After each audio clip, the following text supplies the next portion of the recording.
So welcome to our invited session on assessment literacy. I'm Darren Cabral, and I'm really pleased with our variety of our panelists, assessment experts that agreed to come together and discuss a variety of topics within the assessment literacy umbrella. What we've done is each panelist has put together a little brief pre-recorded message that we will play for you. And then at the conclusion, our moderator, Rick Stiggins, will add some comments. We'll cycle through the panelists. And then at the end, we have some further discussion questions for the panelists. And also, I'd like you to use a chat feature as you guys are participating and listening in on this.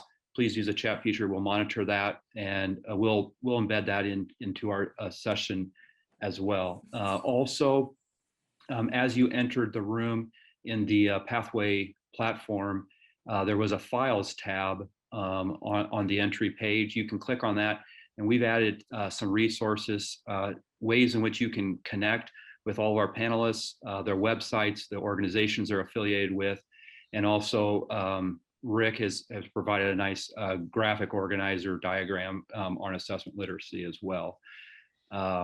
Also, Stephen Cord, I want to publicly thank him for juggling a lot of this and keeping us all on track. When we agreed to come together months, years ago, he was a good taskmaster to keep us on track. So appreciate his efforts. So Rick Stiggins was a founder of Assessment Training Institute, a retired president. Many of you know him from all of his books. He's trained thousands of teachers, school leaders on a variety of aspects of assessment literacy and how you can collect accurate student achievement and how that embeds into a well-balanced assessment system. And I really appreciate, honored that Rick is here. His book was the very first assessment book I read, and I continue to use his book for my graduate assessment leadership course today. So Rick, super happy to have you here. It's an honor, and I pass the mic off to you. Sure, thanks, Darren. Hi, everybody. I just want to make a couple of brief comments before we get into the four papers, the four presentations, just so that we're kind of all on the same page. Just some basic definitional stuff so that that'll hopefully tie things together. First of all, in this audience, I don't need to tell you that assessment is the process of gathering information to inform instructional decisions. I'm going to come back to that in just a minute. And by way of assessment literacy, and just in practical terms, assessment literate educators know how to gather good information, dependable information, and how to use the assessment process and its results productively. And I want to go into that for just a little bit of depth. Those who are assessment literate understand that you must start any assessment event with answers to four key questions. The first is, what's the purpose for the assessment? That is, who's going to use the results and how? The second is, what is it by way of student achievement that needs to be assessed? With a clear vision of the learning target, we know how to design and create quality assessments. Without it, we're dead in the water. Third question is, how shall we assure the dependability of the evidence that we gather? High quality assessment is critical. One must be able to pick proper assessment methods, design samples, create high quality exercises and scoring schemes. These are all parts of assessment literacy, and anticipate sources of bias that can distort results and act to prevent them or at least minimize them. And then the final key question is, how shall we communicate the results of our assessment to the intended users in a timely and understandable way so they know what to do about them, what to do with them? So that's by way of assessment literacy definition. To understand why it's important, I want to refer to the little chart, the graphic that Darren mentioned that's in the chat room, I think. And I'm just going to describe it for you briefly as my way of establishing beyond a shadow of a doubt how essential assessment literacy is to sound practice. In this little chart of a balanced assessment system, we cross three levels of assessment users: the classroom, interim benchmark assessment users, and annual assessment users, with three kinds of uses. Formative uses intended to inform teachers, assessment for learning uses intended to inform students in their decision-making, and summative assessment. The result is a 9-cell table, each cell of which includes really important decision makers facing really important decisions with really important data needs, information needs. To establish the importance of assessment literacy, consider the dire consequences for the learner if the evidence gathered in any one of those cells misrepresents their achievement, leading to inappropriate instructional decisions. A foundation of assessment literacy, of an understanding of the basic principles of sound assessment, must permeate that balanced assessment system in every cell. That's important. And what's also important is to understand who needs to be assessment literate. That's my final thing about this introduction. And that is certainly measurement people need to be assessment literate. That's obvious. I don't need to say that to you guys. But secondly, teachers and school leaders need to be assessment literate. Let's keep in mind the fact that 99.9% of the assessments that happen in a student's life happen day to day in the classroom at the behest of their teacher. And then policymakers need to be assessment literate. If policy guides practice, they need to set sound assessment policy, and that requires an essential foundation of assessment literacy. So with that introduction in mind then, and we'll come back to a number of those points, as you'll see in the presentations, and certainly during the discussion. I'll turn things over now to Anya Picot, who is the program director at the Learning Agency in Philadelphia, speaking to us about improving student writing, assisted writing feedback and tool opportunities, and tools and opportunities. Anya, you're on.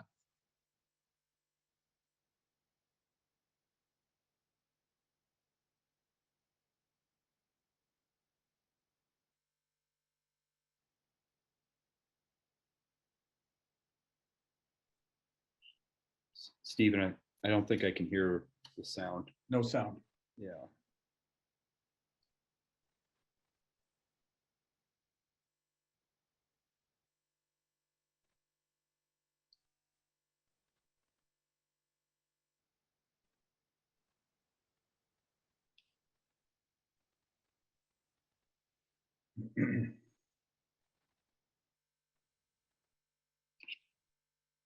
There's been an increased emphasis on student writing, which can be seen in recent changes in state assessment programs. Today, students in most states take a number of exams, from English to social studies, that include evaluations of their writing. Still, NAAP reports that less than a third of high school seniors are proficient writers. Students do not get nearly enough writing practice. I have an example from my previous job at a college access program for high school students. Most of the students I worked with had never written a full-length essay for school. One way to help students improve their writing is to give them more opportunities to write. However, providing students with more opportunities to write is not as simple as it seems, as it increases the burden on teachers to revise and give feedback more often. Teachers are already incredibly stretched thin and overwhelmed with the number of administrative tasks that they have to complete. One potential solution is the use of automated writing evaluation tools, or AWE, which can evaluate student writing and provide feedback independently. Several assisted writing feedback programs are currently on the market. Here's an example of the kind of formative feedback that Revision Assistant provides to students on their writing. As you can see, this program provides feedback on different elements of the essay, like clarity and idea development in real time. Research suggests that these kinds of programs can be quite valuable. Student achievement in districts that use Revision Assistant has dramatically outperformed state averages. Another study on a different type of tool called PEG showed that it could drive down the amount of time teachers spend on providing feedback by more than half. So how do these tools work? These tools leverage natural language processing and machine learning. Both of these are different types of AI. Natural language processing is a form of AI which uses computer-based methods to analyze language in text and speech. Machine learning is a type of AI which gives machines access to data and lets them use that data to learn. If you're familiar with Alexa or automated chatbots, these tools are essentially systems of algorithms designed to analyze human language and respond to them. You can think of algorithms as a set of instructions that a machine follows to perform a specific task. A great example of a commonly used algorithm that everyone is familiar with is spell check. Spell check is ubiquitous on word processing programs, and how it works is that you type words into a document, an algorithm scans the text, and then it compares every word in your document against an internal dictionary that it's been given. Any words that don't match that dictionary are flagged for you, and it's usually flagged with a squiggly red line. Our team wants to leverage these kinds of technologies to improve the quality of machine-generated feedback on student writing. We launched the Feedback Prize to develop algorithms that can be optimized to support teachers in providing feedback to their students and provide students with more opportunities to write. Aim to help students who are struggling with writing. The first is argumentative writing, and the second is writing from English language learners, or ELLs. We know that argumentative writing, or argumentation in general, is a vital life skill. Being proficient shows that we know how to express ourselves through written communication. We chose to focus on argumentation because there are specific features that are ubiquitous in argumentative writing. To make an argument, a student needs to state a position and provide evidence to support that position. That's always going to be the case when developing an argumentative essay. When it comes to English language learners, writing can be incredibly difficult for these students. Even if an English learner is marked proficient by state standards, they may still struggle with writing because it requires more language processing than speaking or listening. Many states use an average of reading, speaking, and writing scores to determine English proficiency, meaning that English learners may not be getting the kind of practice that they need to become proficient writers. The Feedback Prize aims to help these students and their teachers by evaluating English development and writing. We chose to focus specifically on argumentative writing and English proficiency because there are hallmarks in both types of writing that make them good test cases for machine learning. Analyzing other kinds of writing, like creative writing or poetry, would be difficult for machines because they can't understand context. They recognize patterns. In order to prepare for the machine learning competitions where the algorithms will be developed, we collected thousands of student essays from national and state standardized writing assessments. We also developed 2 rubrics, one focused on identifying and evaluating discourse elements found in argumentative writing, like positions, claims, and counterclaims, to give some examples. The other rubric is focused on evaluating English language proficiency in writing and evaluates elements like cohesion, syntax, vocabulary, and phraseology, just to name a few. These essays will be annotated at a sentence level by humans, and then the annotated data set will serve as the basis for the machine learning competitions. In these competitions, data scientists will compete to see if they can develop an algorithm that produces annotations as well as the human raters. A similar competition was run in 2012 called ASAP, which focused on automated essay scoring. And it drew over 200 participants from all over the world in different fields. To explain a bit more, here's an example of an essay that I annotated when we were first testing our rubric. Here you can see that I've identified different elements of the essay. In pink represents what I identified as the claim, and red indicates what I identified as evidence that the student provided to support their claim. In the machine learning competitions, data scientists will be provided a large set of essays that have been annotated just like this. Their job will be to develop an algorithm that can identify these elements as well as the human raters did. We expect that the resulting algorithms will be beneficial when it comes to assessment. For one, this is a form of hidden assessment. These tools can be used to identify student strengths and areas for growth, ultimately saving time by helping teachers to narrow the focus of instruction on topics where students are struggling. We're thinking about the algorithms being produced as a foundation which can be built on. To clarify, the algorithms produced will identify different writing elements. For example, the presence or absence of evidence in an essay.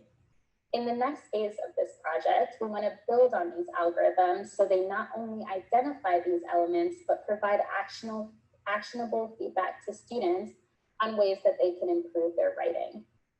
These algorithms will be free and open source, meaning that schools or districts can integrate them into their writing platforms that they already use.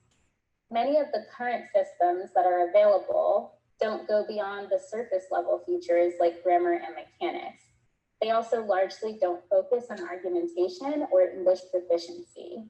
So we think that these new algorithms will be very beneficial. Because they'll be widely available, they can continue to be enhanced and improved. And as AI gets better, so will all of the future algorithms and tools.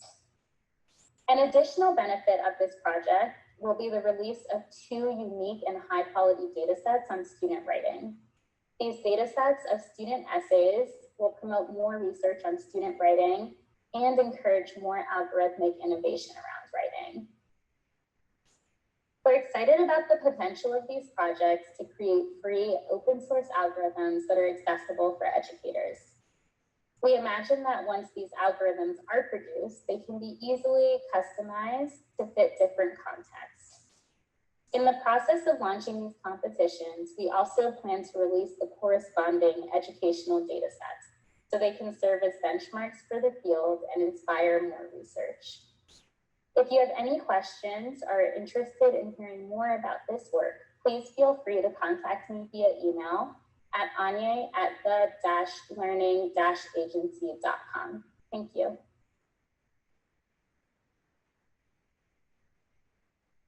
As I hear Anye's presentation, I hear promise. It's not delivering it quite yet, but the promises are considerable. And there's reason to be optimistic. One is obviously good quality feedback that will go to teachers, but I want to add students to that list too. And you're going to hear me reference students in the assessment context and students as data-based instructional decision makers too as we go through the symposium. There's also obviously the promise of time savings for teachers, which is a big deal, biggest maybe of all. But what I want to contend is that one other hidden promise in here resides behind the software, and it is in the rubrics.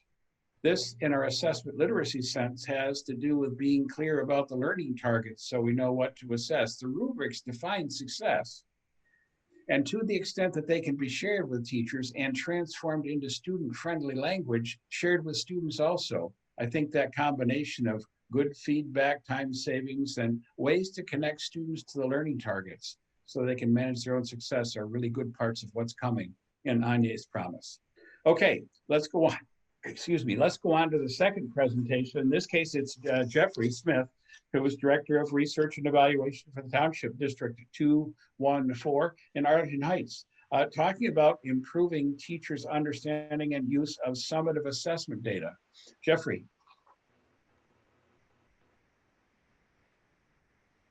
Hello, my name is Jeffrey Smith, and I'm the current president of the National Association of Assessment Directors.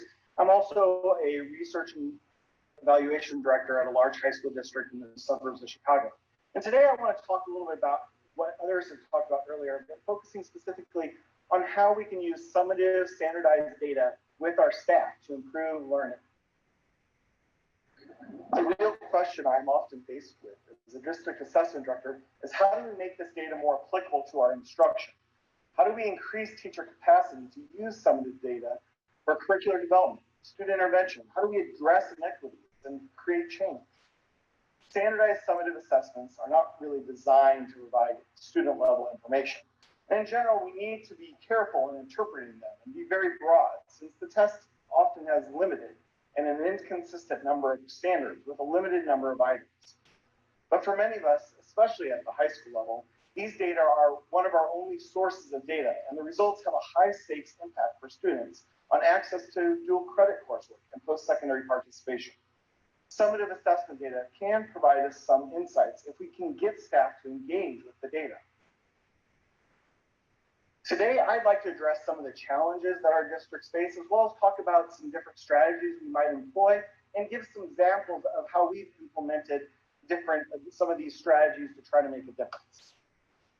You know, our staff have a lot of things on their plate, and trying to learn new things about data, trying to figure out how to apply them can be difficult.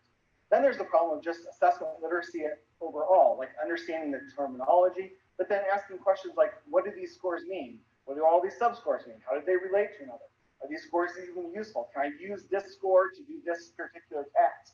And when I see these scores, how do I know if there's a meaningful difference? Finally, is so many people are just afraid of numbers, and they don't have the time often to learn because they're busy doing other jobs related to teaching. They ask questions like, what pertains to me? What is statistically significant? And how do I not be overwhelmed by all this data? Over my time as the research director in my district, I've tried to cultivate a few key strategies for making assessment data more accessible to our staff and to increase their capacity to make this meaningful and something that actually makes a difference in their instruction and their pedagogy. The first idea is to make the data accessible. That is sort of a tautology with my strategies overall, but what I'm saying here is I want to make it readily available and timely provided. The fact is that staff have a lot of things that they're doing when they're teaching, and often assessment data is not nearly the most important thing. We also know that when you start looking at reports, it's very easy for many staff to get overwhelmed by the numbers and by the amount of things that they could have paid attention to. So often I try to provide some focus for staff to really pay attention to. Sometimes that means highlighting what is important, especially when it's related to equity concerns, which is something we try to embed in all of our analysis, as well in our professional development.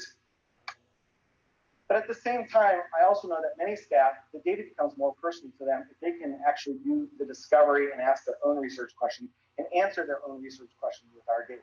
So we want to promote the kind of experience and interactivity that promotes self-discovery. It's really important then that we train staff in the assessments, like what they're used for, what their application is, when it's not appropriate, and then some of the terminology, as well as just definitions of what different subscores mean, that sort of thing. Something I feel is really important is, I don't know about you, but I've given lots of reports to lots of people, and people just stare at you blankly. I really feel like in order to make the data accessible, we have to actually model how to use data and actually have staff practice using the data, to ask their own questions, to share those within their groups, and actually put it into practice. This, I think, helps make explicit connections between the numbers that seem abstract at times and their actual classroom experiences and the content that they teach. I'd like to talk a little bit about the way we try to implement some of these strategies through programs and data visualization reports within our district. And the rest of this time, I'm going to spend talking about these, as well as showing you some examples that we can talk about maybe during the discussion time. So we are currently always devising a 3-year strategic plan in order to align our curriculum guidelines with the College Board Suite and to talk about how assessment data should be addressed, as well as to set goals.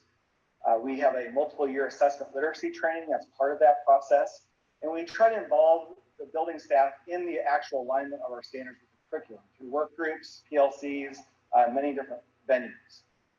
Often when we're going to do workshops with all of our staff, we have a pre-workshop with our administrators, because they're the ones that are going to often be hand-to-hand with those staff, making sure they understand the tools, as well as guiding them on a daily basis, what they should be paying attention to, what kinds of goals they should be setting. And so our objective is always to provide professional development that focuses upon making the data relevant to the staff, that they see those connections vividly, and that they can actually do something with them. And so we do that by trying to focus on a specific set of questions for each set of professional development, guiding our staff to look at specific things, but then to actually have them do that analysis themselves so that it's more real to them. They see the complexity of the data as well as what it can actually mean. That requires that my office create data tools that are flexible and that meets the user at their level of interest and their level of understanding. It doesn't assume that they can just get it, but that allows them to understand the data as they see it on the screen, that guide them to what it means. But for those people who are more advanced, that they can actually engage it at their level as well. Our goal is always that we're making assessment data about something more than just a score. And I'll talk about that in a minute. And part of the way we do that is by including assessment data, not just in these visualizations and these workshops, but it's part of all of our pedagogical differentiation through our data visualizations and our intervention through MTSS. One of the major complaints that we hear from staff all the time is that some of the data is just difficult to access. It doesn't come at the right time. It's too late for them to use with their students. One of our goals is to create interactive assessment data platforms that allow teachers to see the data how they want to look at it. And it allows for self-exploration, as I've talked about, as well as to provide context to their individual class sections, their course level, and even curriculum statements. What I'm trying to do often is to redefine time. I can't change when the state releases score, when the vendor releases scores, but I can help teachers think about the data in new ways. That says, maybe you should be looking at your students' data at the first day of school, or as you're preparing for the first day of school, to see where there might already be learning gaps between students, or where there are students you can intervene with. Or you can look back and see what growth has looked like for your class last year, and if maybe there were certain standards or certain areas that your students didn't grow as much in as you would expect or would desire, and maybe that's a way for you to look at your curriculum or your pedagogical style on those, or pedagogical tools on those teaching days. Very quickly, I want to talk about what I mean by more than just a score, because you're going to see this in some of the subsequent slides. And that's the fact that we try not to just say, you got a 420 on EPR on the SAT, but actually to tie these to grade levels, to actually tie them to things like access to dual credit coursework at our partners, access to our state, relative to our state college ready benchmarks, those sorts of things. So if they have more students and staff. One quick example of how staff have access to this data and can actually look at it at a classroom level is our Classroom Insight tool, which teachers can look at each of their sections or multiple sections at once, shows them all kinds of demographic breakdowns and what performance is looking like, but also can show that what their students did on their prior assessments in both EBR and math, as well as it looks their MTSS tiers. And then all of these graphs and charts you see are interactive. But you can click different combinations and actually sort of drill down on are there specific students or groups, populations that you need to be paying more attention to at the beginning of the year. We also have tools that we use with individual teachers, but also in our PLCs and our other professional development that encourages staff to actually look at item level analysis, at standards, how that's changed over time. This particular tool, you can see you can actually drill down and look at particular questions, how many got each one right or wrong. If you go over when you hover over one of these questions, you can see it breaks down the information more. You can actually click on this button and it opens up the actual question text. This allows teachers and their PLCs to actually have conversations about where these learning gaps are, or where the pedagogical gaps are, where they're not teaching things, to discuss are there things that they could do to make a difference in that going forward. As I indicated before, we feel like it's really important for staff to practice using data. So over the last couple of years, we've implemented this data approach in training as part of our PLCs and professional development workshops. So for example, you can see in this example workshop, this is our pre-workshop with administrators, where we actually looked at some of that data that was by item level and group level, and looked at ethnicity, race gaps, we looked at gender gaps, we looked at low income gaps. We specifically looked at those sorts of benchmarks that get students into dual credit access, which are some of our district goals, and tried to tease these apart. After our administrators spent a bunch of time working on this with each other and trying to identify some of these patterns, they began to think about how are we going to work with our staff? How are we going to work with our department teachers and our PLCs to encourage them to look at this data, to actually set goals, to identify what questions maybe are not connecting with all of our students? Are we really teaching these in the curriculum at the depth that we need to do? What sort of supports do we need to offer our students to make sure that they actually are getting this content and that they're actually able to demonstrate this on the state test? Because while we know that tests are only a very marginal and surface measurement of student learning, they have some pretty significant implications, especially like the SAT for college admissions, but also for access to dual credit and sort of advancement in some of our other opportunities. Thank you all for being here today and listening to our discussion of these key strategies about how to use summative standardized data with your staff. I look forward to our conversation with you.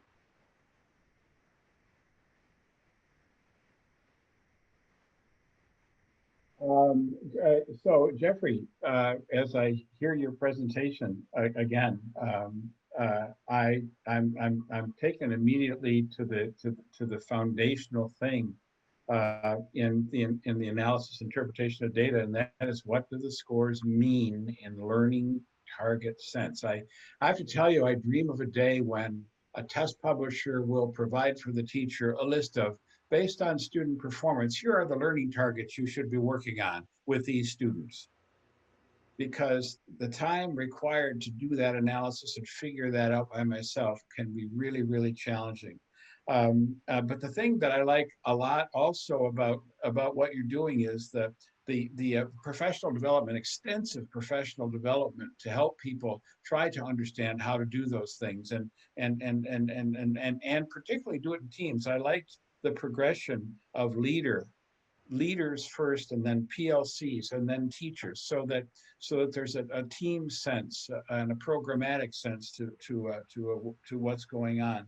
Of all of those things, I want to just comment again on the fact that your extensive use of professional development to help people understand is really, really critical, because we know that the vast majority of teachers didn't get this kind of training in teacher school. Unless we believe that they can turn to their school leaders for help in that regard, let's be clear about the fact that in the year 2021, relevant, helpful assessment training of the sort that you offer remains non-existent in pre-service leadership preparation programs. So good presentation then, thank you. We're going to go right on to Elda now, and Elda Garcia is Executive Director, National Association of Test Professionals, formerly an Assessment Director in Corpus Christi, Texas, talking about assessment literacy, the Assessment Director's role. So, Elda, you're on.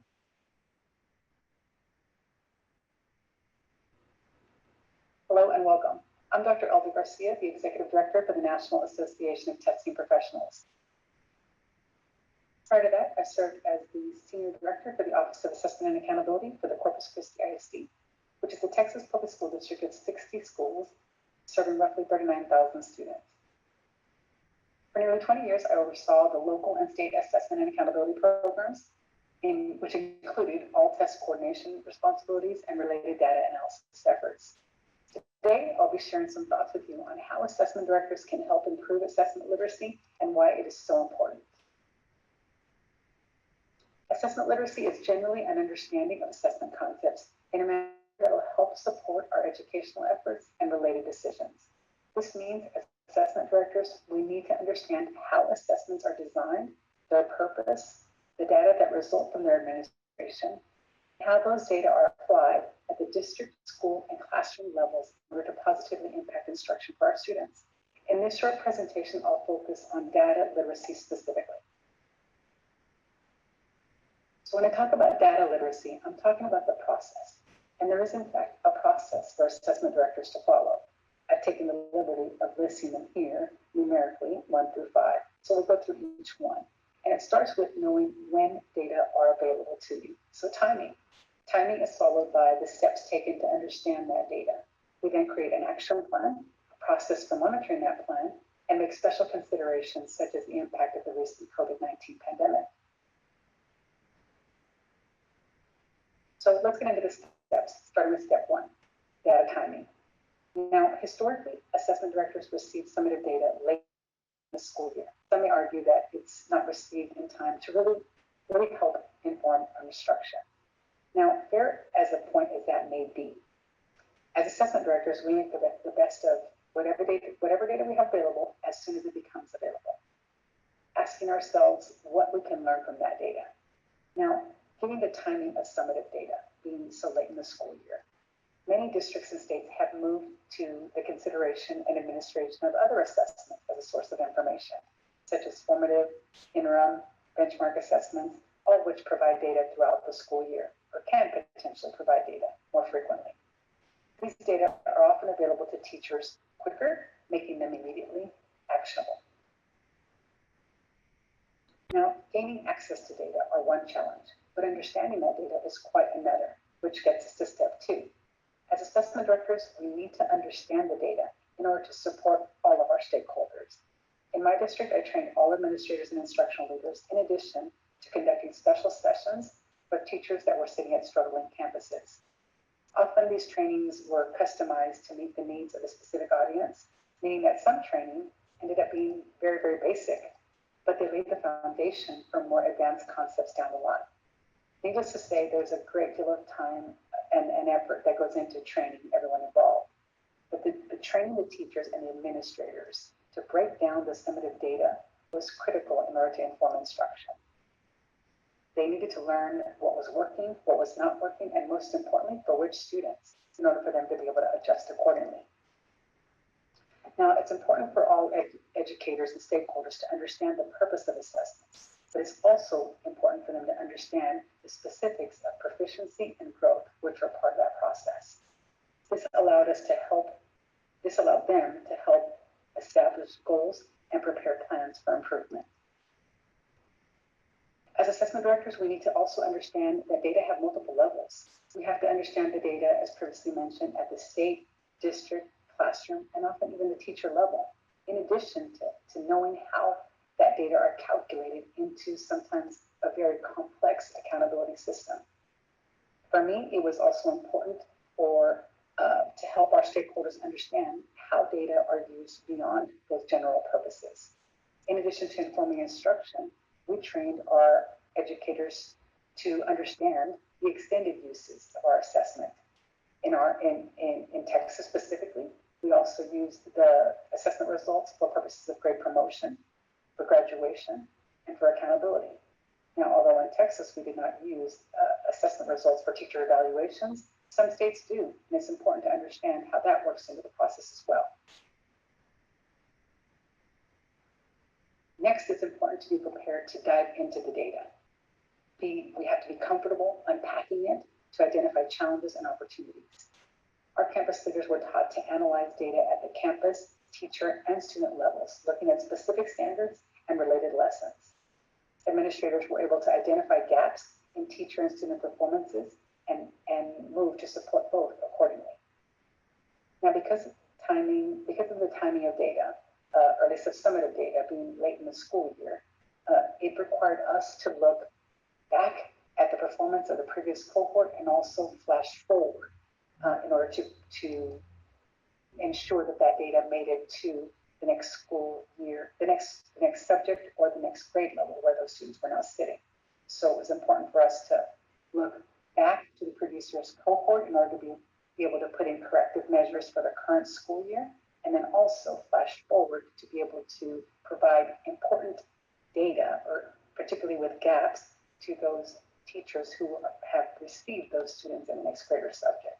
So we looked back and flashed forward and addressed data in both ways. So we helped administrators also from that review create action plans that were intentional about instruction and created intervention plans that were based on their specific data analysis. We created goals that were clear for everyone involved, which increased the level of comfort and readiness for each of them. Now, it didn't stop after the plan, though. That plan needed to be monitored. Brings us to step 4. Step 4 requires us to track specific goals faithfully. We did not let up in that process. This meant that for some, they were reviewing data weekly, on other campuses bi-weekly, some utilized 6 weeks checks. Whatever their specific campus and teachers needed, they applied. This allowed adjust their course when needed. And that process continued throughout the entire school year. Now that was our usual data analysis process. Then the pandemic hit, at which time everyone scrambled. Across the nation, we scrambled. COVID-19 required education to change dramatically. Everyone locked down and moved to virtual instruction. At that point, health and safety were the obvious priorities, and assessment was canceled altogether. Now, what we saw result from that was leaders rise up and face those challenges head on. They came up with innovative ways to get resources to students so that they can be instructed from home. It has been incredible to witness. And it's brought with it a new day, a new opportunity to intervene. Now, the dust has settled in most places at least. So discussions have resumed about how we assess our students in a way that's considerate, that tells us what we need to know in order to serve them better. It's a tough discussion with support both for and against testing. But I'll tell you what's not tough is the decision to support our educators throughout the recovery process. That is going to be an absolute must for us all. Now, let me share a quick case study with you from one of my elementary schools who applied these data literacy steps to bring their campus out of an F rating, which was completely unacceptable, to the point of earning a distinction for comparable schools. Now, they started following the steps 1 through 5. They started with reviewing the timing of data, and they realized very quickly that some of the data alone was not going to be enough. They were going to receive that far too late. So they introduced weekly and 6 weeks assessments. Then they trained every teacher and leader to understand school accountability, and they ensured that they understood their specific contribution to the school's rating. From there, they created an action plan. They broke down data to the classroom level and identified teaching gaps from the previous years and adjusted lessons to address those deficits. They identified gaps for their current students and spiraled them into their current lessons. They created plans for support and intervention that included teacher planning sessions, student tutoring, peer support, as well as lots of small groups for intervention and practice. They also closely monitored that plan in accordance with the steps. They built data walls, which they visited weekly. They held teacher conferences, assigned and utilized mentor teachers. They shared lessons and accessed curriculum specialists from central office if they needed. They spared no resource. Lastly, they did all that with a great deal of consideration.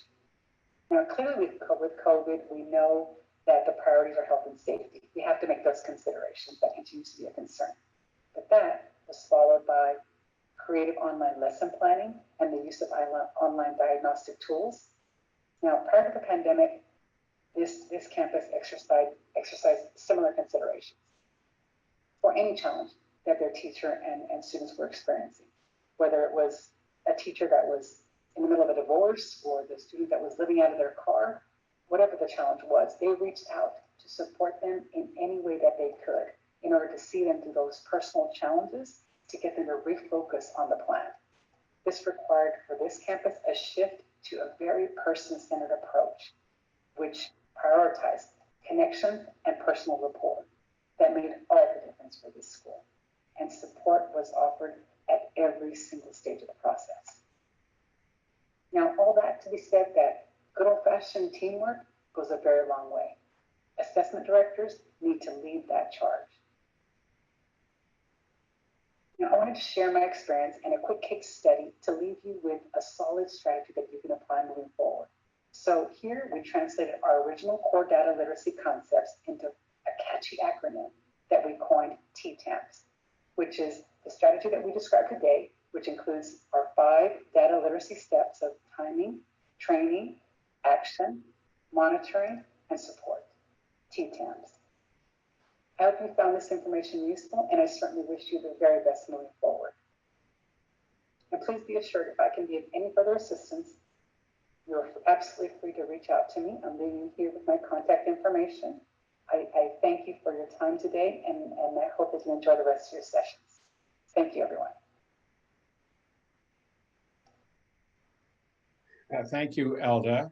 And in this case, once again, as with Jeffrey's presentation, I think the thing that's most important is how highly organized these guys are and how heavily they're relying on professional development to help people make the link from data, scores, whatever, to useful information that they can act on.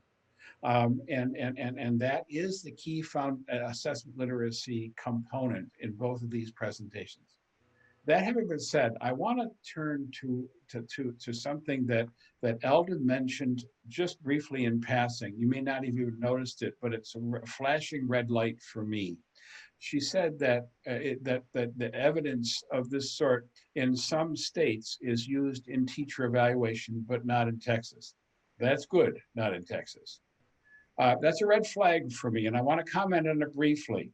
For a wide variety of professional/ethical, practical, and technical reasons, use of change in annual test scores as a basis for teacher evaluation is in most cases patently indefensible and should be challenged. I'm mentioning this because people are going to be harmed by this if it's not done properly. I've written extensively about this in a Corwin publication called Defensible Teacher Evaluation, in case you're interested. But this is a really high priority topic that should be getting a whole lot more attention in the NCME realm. So I just wanted to mention that in passing. Okay, we're going right on to Ed now. Ed Raber is Director of Assessment for the Michigan Assessment Consortium. They have had a long history of devising high quality standards and high-powered professional development. Ed, you're on.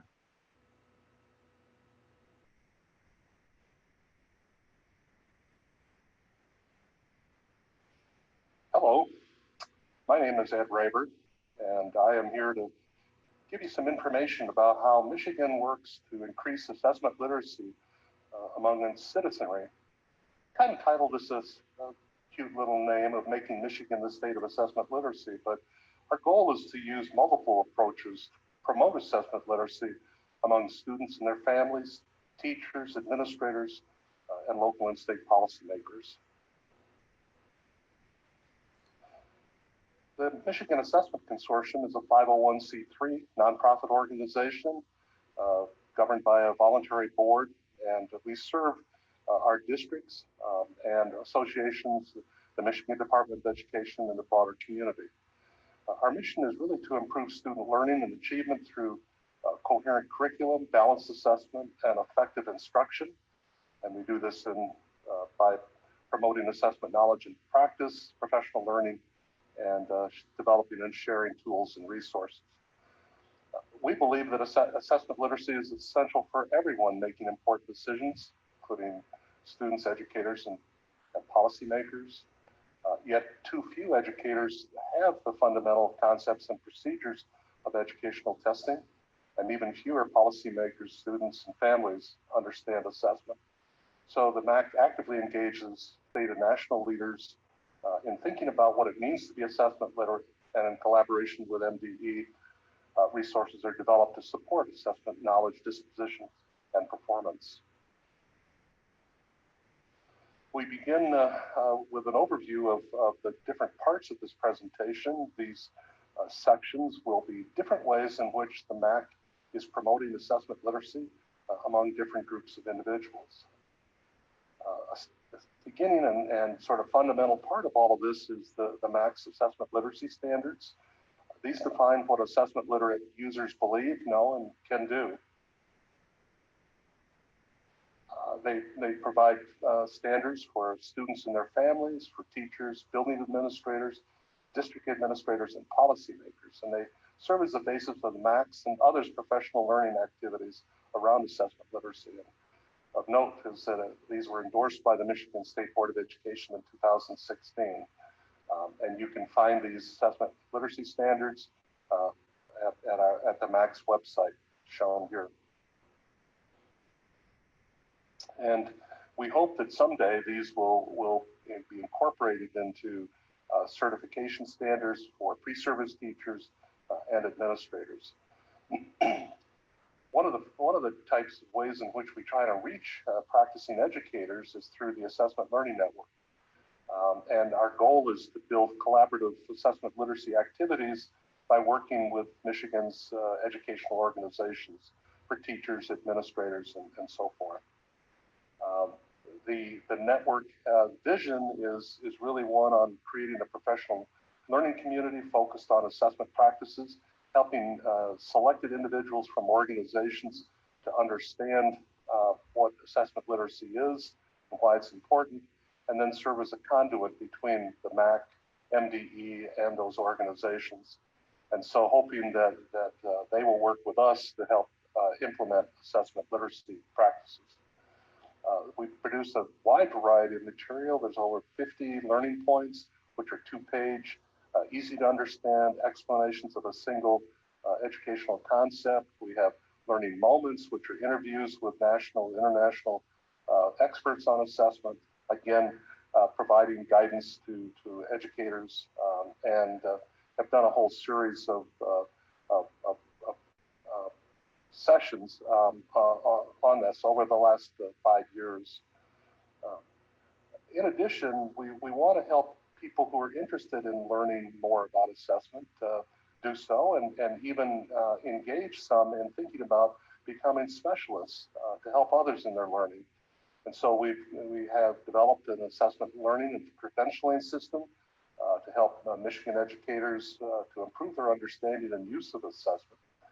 There are 3 levels: foundational, kind of competency-based mini courses, and then a credentialing level, level 3. And the purpose for these are different.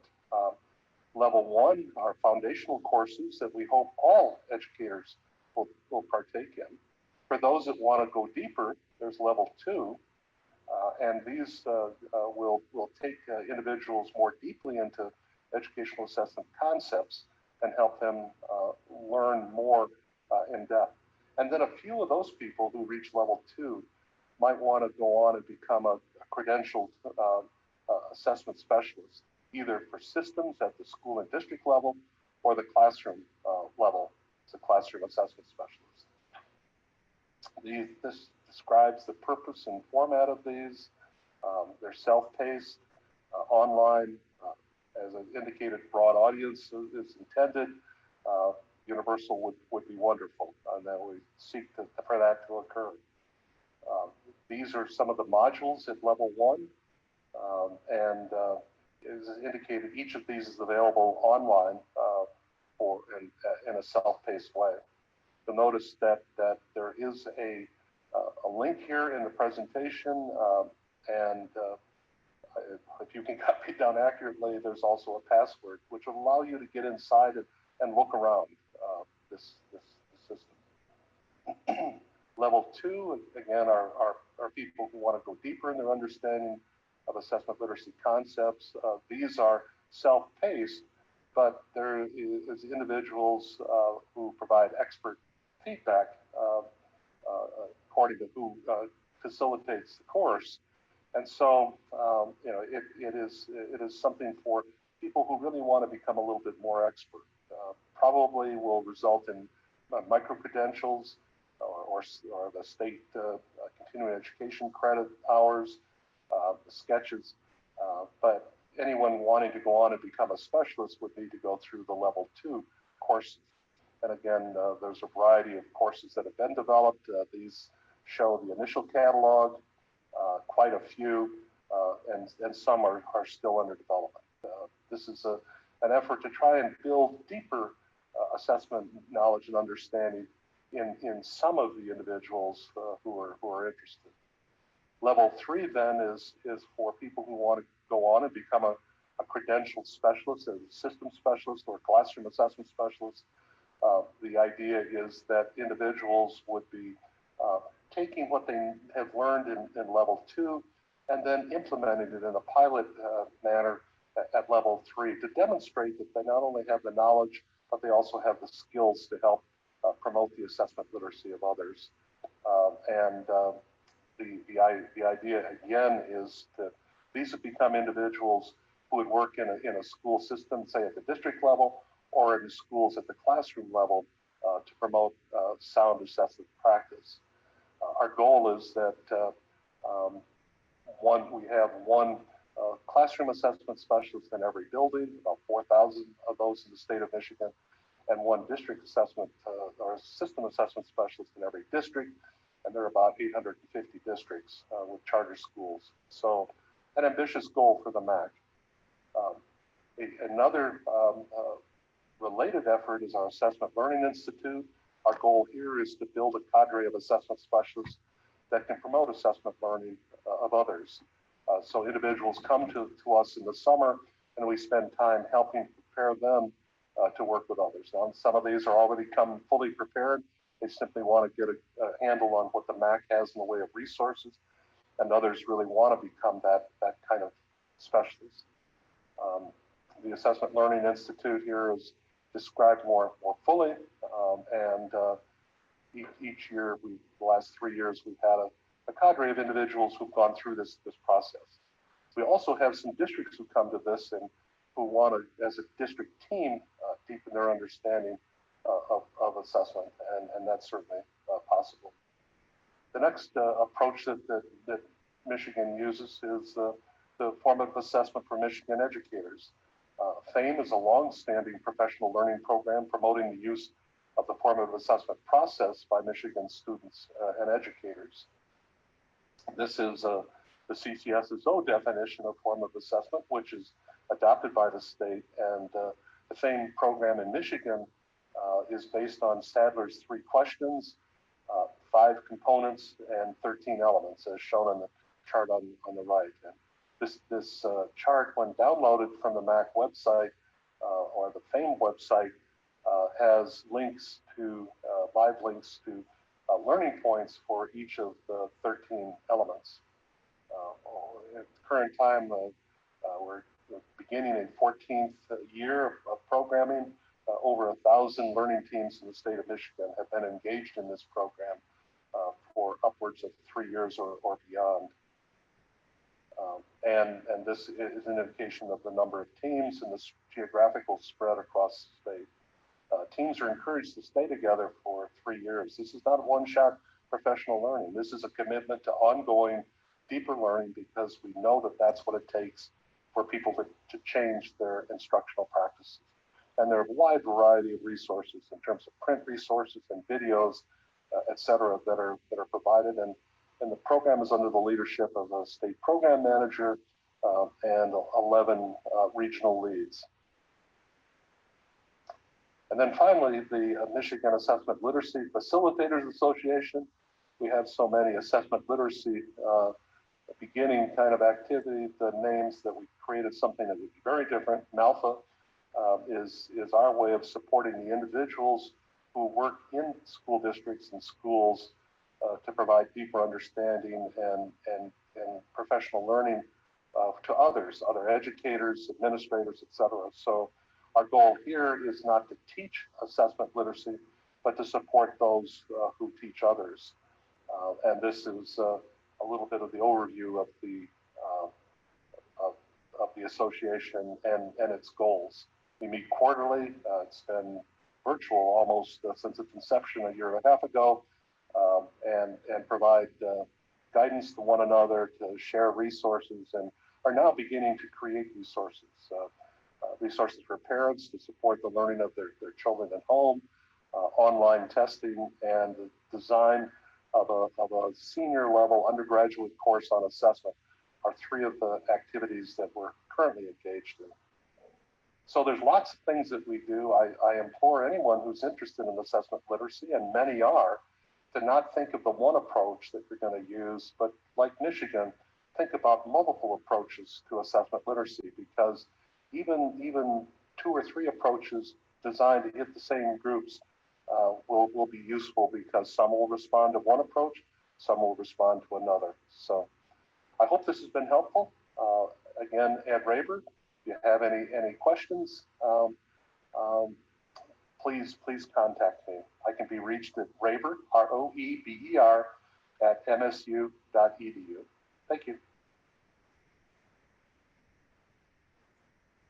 So there we have clearly articulated and differentiated standards of assessment literacy for teachers, school leaders, and policymakers being promulgated statewide through a variety of professional development channels. In my opinion, it is a model that we should spread nationwide in order to deliver into the hands of practitioners the kind of understanding that's needed to carry out sound assessment practice. So that's the Michigan Assessment Consortium. They're connected to all the school districts, and I know that from prior experience and to the State Department of Education. So that concludes our 4 presentations. And we're prepared now to go into a discussion session, question and answer, for those of you who are watching online. Do submit your comments, questions, ideas, and we'll begin the process of talking through some of the issues that we have identified here in these excellent presentations. Thank you.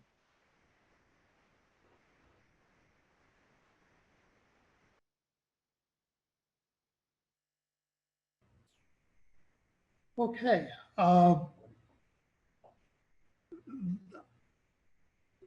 The next portion of the symposium will involve questions and answers slash a panel discussion. And one of the first questions, the first one, it actually is for Rick. It reads, can teachers really deal with matters of validity, reliability, and fairness in classroom assessment? It's an interesting question that you have to think about from different directions. We have a long history of thinking about that and refining standards of validity, reliability, and fairness in the national standards document, and decades of work in refining that almost universally for application in the large-scale standardized testing context. It is the case that those kinds of concepts have to be thought of in a different way at the classroom level of assessment. Teachers are not going to estimate anything. You can forget Cooter, Richardson, anything at the classroom level. But what they can learn productively, and I've been working on this now for about 30 or 40 years, is when I decided to work in the domain of classroom assessment, I realized the challenge was to take those complex psychometric ideas and translate them into common sense ideas that any teacher could apply in their classroom as a matter of routine on a day-to-day basis. The focus has to be on maximizing validity, reliability, and fairness. And that's very teachable and very learnable. We know what needs to be done in any assessment context in order to gather dependable information that accurately reflects the learning target in question. We know what can go wrong and how to prevent those things. So that's how teachers can manage those kinds of things, and they can do it very, very well. I can tell you from personal experience, from practical experience in professional development in this realm for the last 3 decades, they can absolutely address matters of assessment quality. Okay, the next question, and this may go to Ed. Is it realistic to believe that building leaders, for example, principals, play no role whatsoever in assessment, as Rick's balanced assessment table would imply? Or does the term curriculum and instructional leaders refer to anyone with a leadership role that plays in any part in curriculum decisions, regardless of whether they are at the school or district level? I would certainly believe that every person who either has the job title of building administrator, district administrator, curriculum director, assessment director, ought to be actively involved in the professional learning and the use of assessment. So that's how I took Rick's chart. Rick may want to clarify that for himself, but my sense is that every person, administrators to me are if you will, a worse issue. The assessment illiteracy of educators is worse for administrators than it is for teachers. Because I think there are too many administrators who view assessment as just something that teachers worry about. They don't have to worry about it. And the results that we have had literally building principals who've told teachers, don't bother to learn about formative assessment. It'll have no value. I'm not going to allow you to waste your time. I mean, they actively work against teachers become more assessment literate. That's bad practice. The typical teacher spends a quarter to a third of her available or his available professional time engaged in assessment related activities. It's a critical part of instruction. If a principal is going to be an instructional leader, they have to have every bit as much assessment literacy as do the teachers whose work they supervise. Otherwise, how will they supervise and evaluate that performance?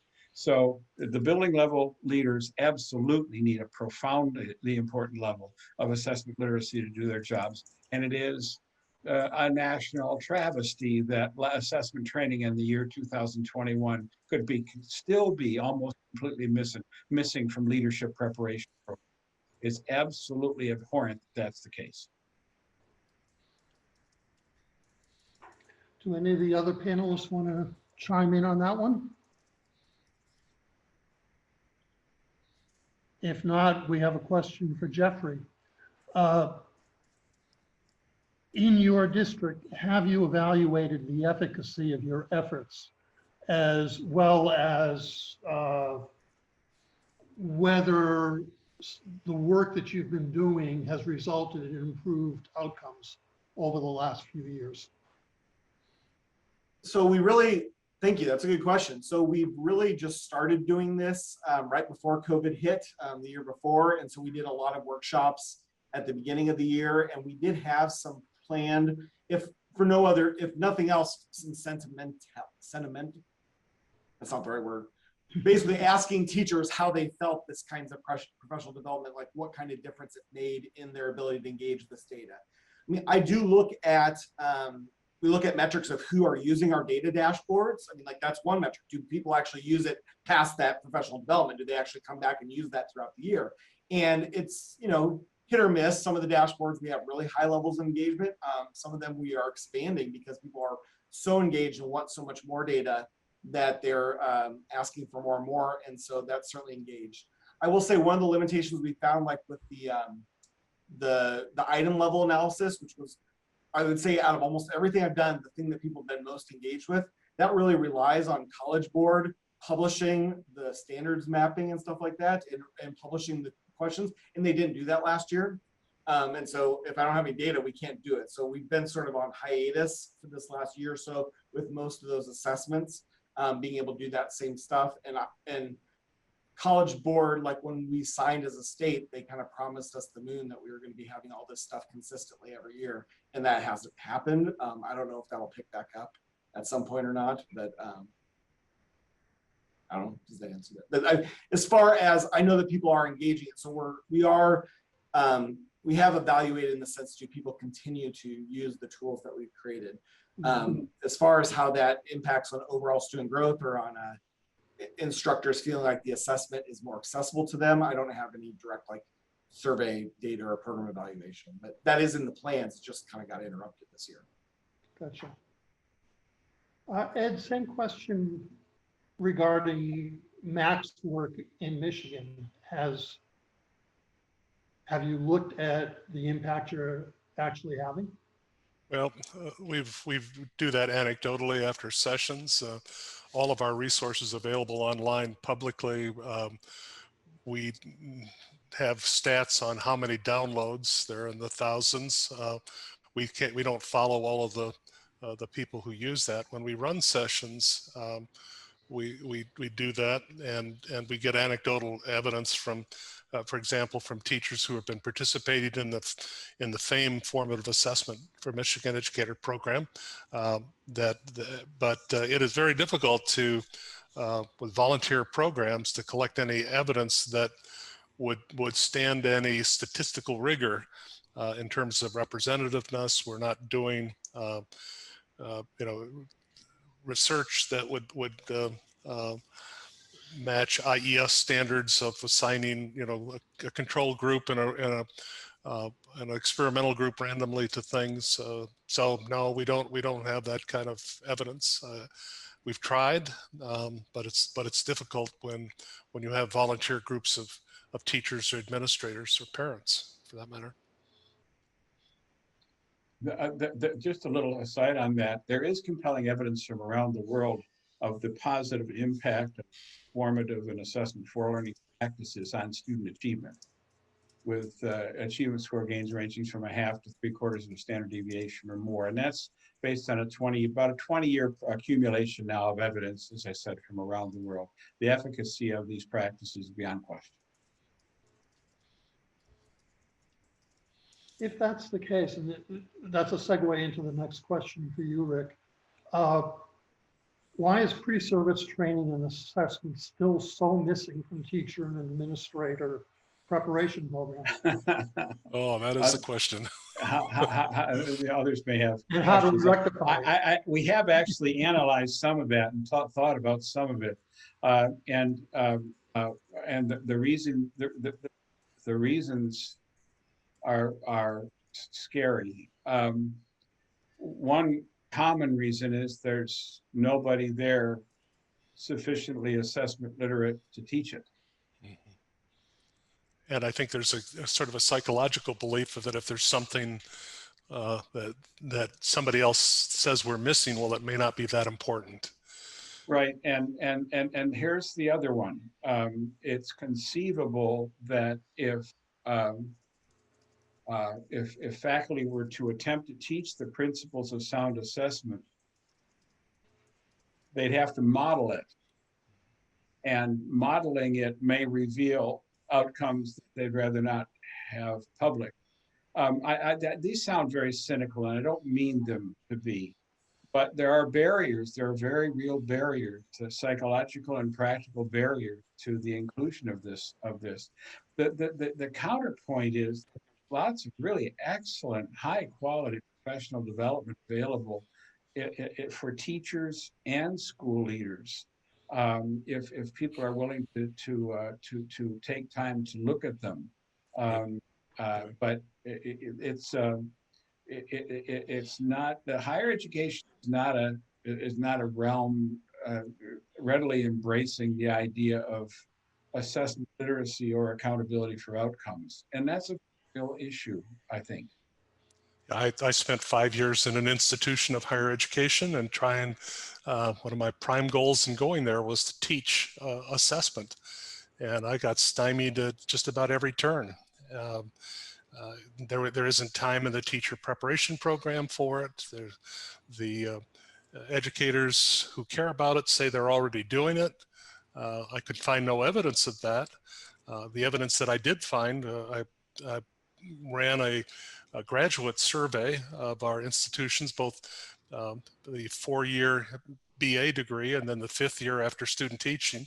And the number one issue, both sets of teachers indicated that they wish to have more information on, is student assessment. Both state assessment, in essence, to how to protect themselves from the onerous results and uses of those results, and then also how to better assess kids. And I'm thinking, what a lost opportunity. We have teachers who plan lessons, deliver lessons, they're video recording themselves and submitting the evidence to a supervising teacher back at the university. Nowhere in that process is there somebody who has expertise in assessment saying to that prospective teacher, so how do you know that kids learned anything? What formative assessment practices did you use while you were teaching, and what summative assessments did you use at the conclusion of it?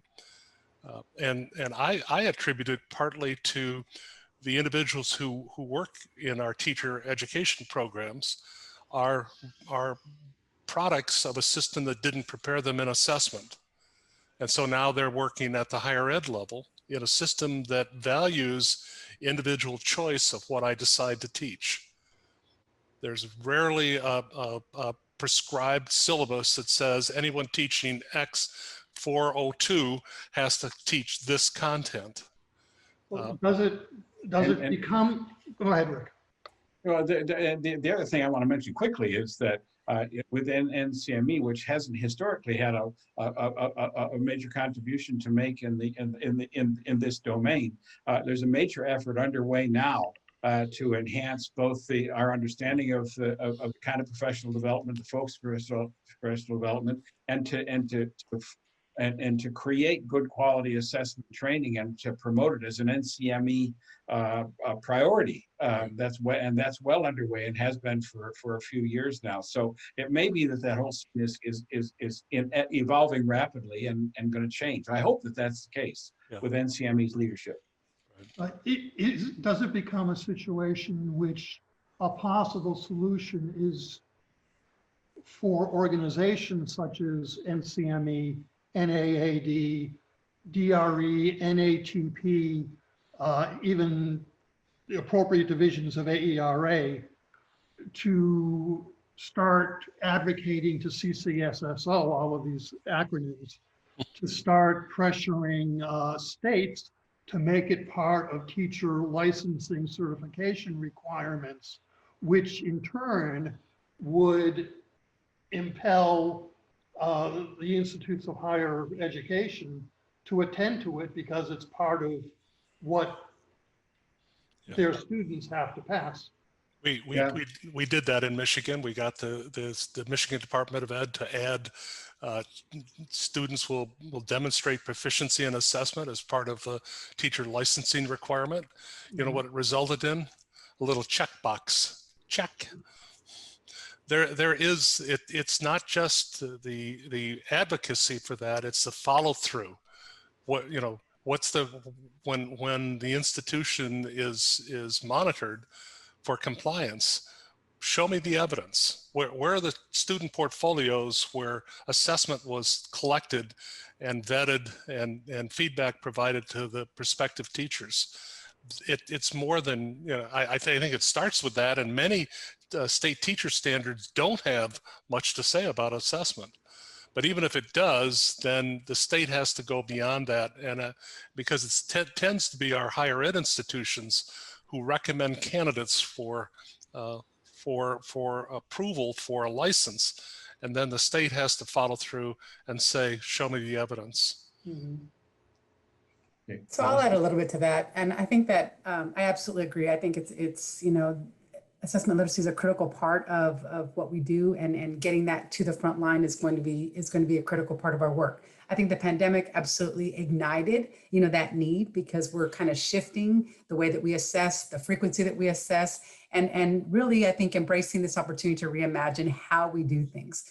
That is an opportunity for us, as in particular district testing coordinators, campus testing coordinators, to embrace that change in the role and become more active. If we were not already, then to take this opportunity to inform everyone involved who has to be assessment literate. And that is, to a degree, every single person, every single stakeholder we have.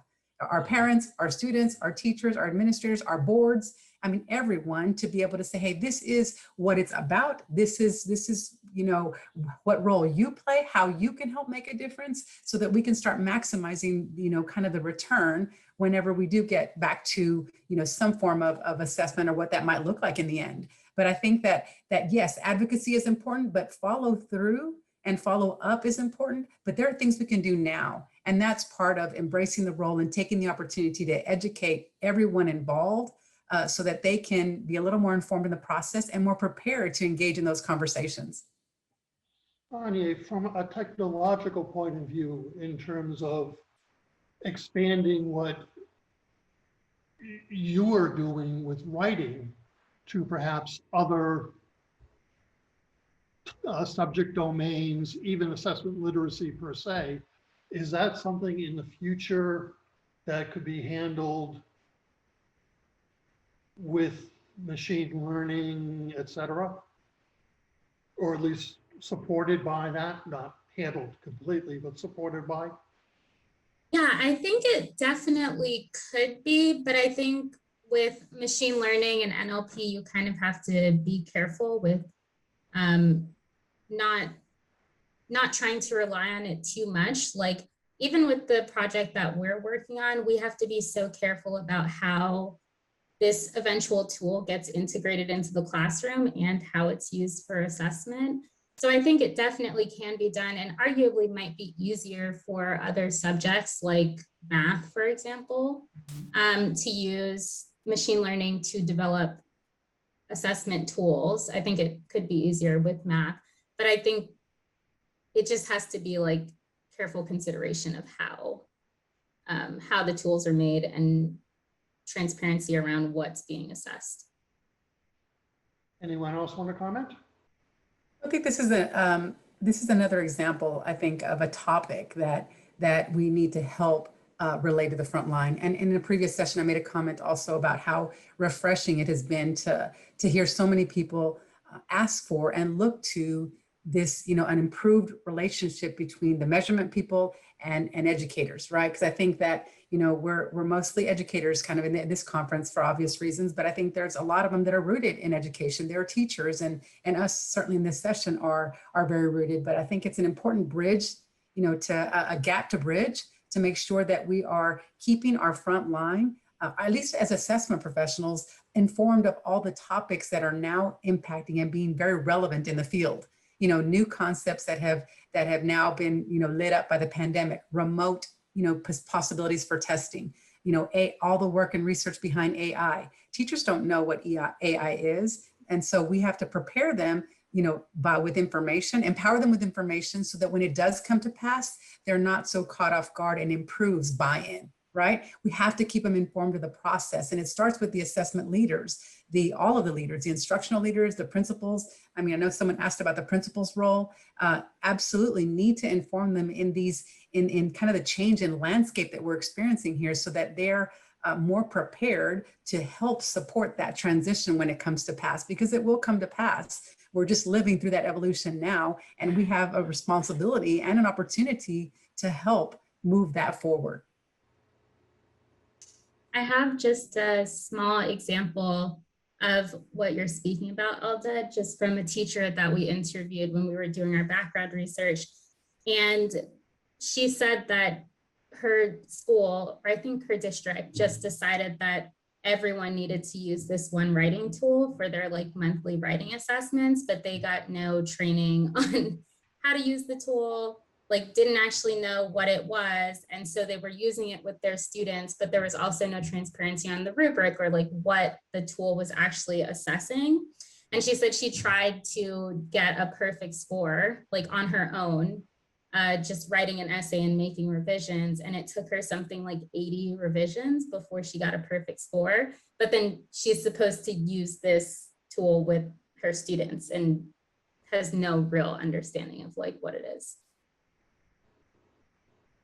Yeah, and what's unfortunate about that is that we could have spared her that time, and we could have kind of been more intentional in our approach to things. And that's where it's going to be at, is really being intentional about our efforts to make a difference here. And I think that's going to be as transparent as we can, like Rick and Ed have mentioned, in the process, so that people are informed along the way and they're prepared to kind of support and not feel like they're floundering on the front line. I mean, right now we've lost our way. I mean, accountability is a big conversation. That's because assessment has been tied to that. Now, it may be appropriate, may have been appropriate, may will be appropriate in the future, but we have to be intentional about the considerations around that so that people don't mistake their disdain for accountability and apply that to assessment, because at some point they were very different and now have been kind of, tied and now a conversation about the potential for decoupling. But being intentional in those conversations can help people feel more comfortable when we're in the midst of it on the front line.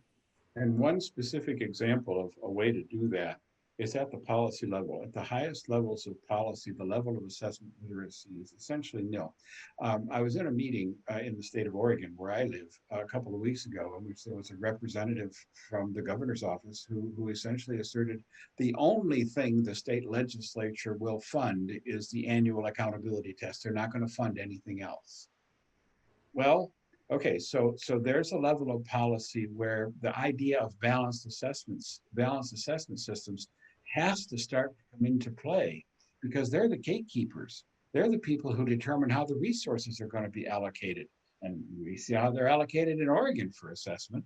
but they can be redistributed if we can teach them at the highest levels of policy this lesson of the importance of balance.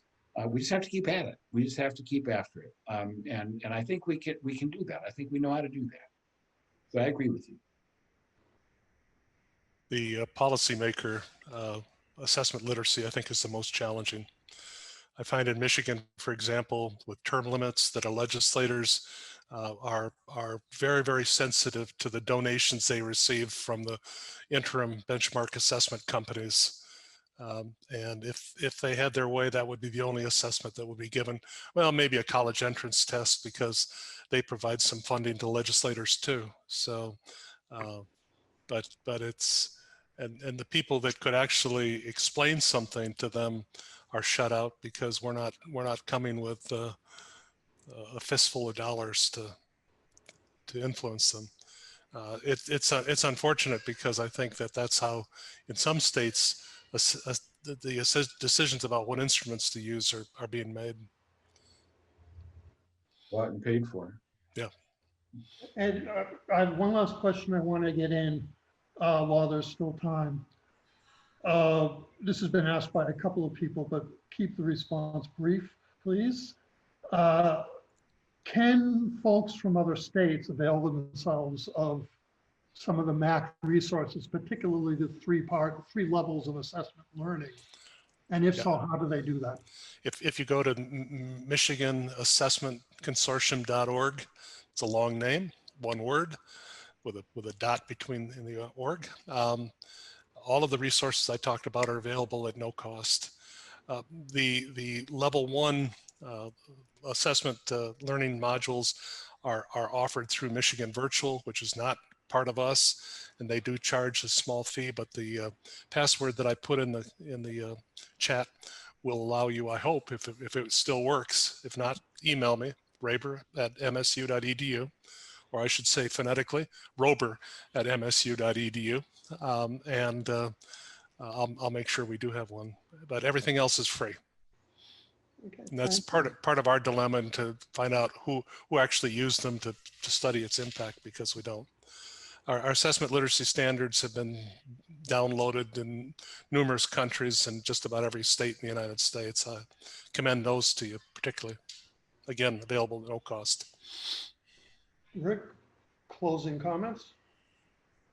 Oh, is it time for us to stop already? Golly, Yeah. This is really going. This has been great. I'm